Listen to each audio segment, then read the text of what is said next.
present perfect and present perfect continuous.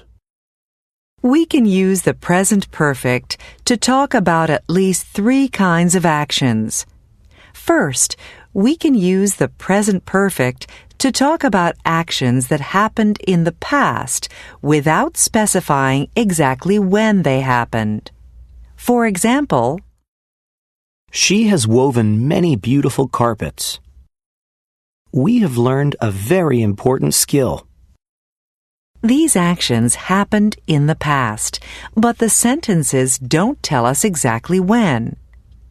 We can also use the present perfect to talk about actions that began in the past but continue in the present time. For example, David has worked as a tailor since 2001. Nora and her sister have knitted every day for more than 5 years. David continues to work as a tailor in the present time, and Nora and her sister continue to knit every day. Lastly, we can use the present perfect to talk about actions that happened in the past more than once. For example, I have visited several flea markets lately. Ahmed has traveled home 3 times since January. These are repeated actions that happened in the past.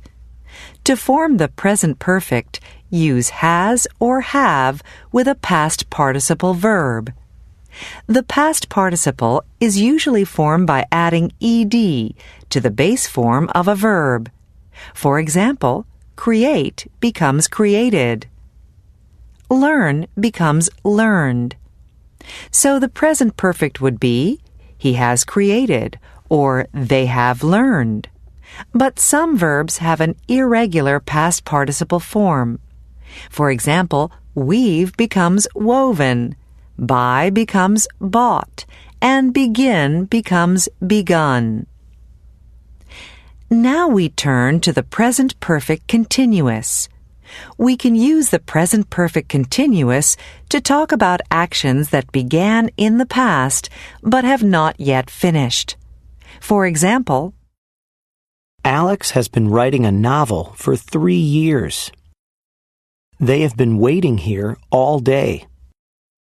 Notice that Alex still hasn't completed his novel. In the second sentence, they are still waiting. To form the present perfect continuous, use has or have plus been and a present participle verb. The present participle is always formed by adding ing to the base form of a verb. For example, learn becomes learning, weave becomes weaving, and buy becomes buying. There are no verbs that have an irregular present participle form.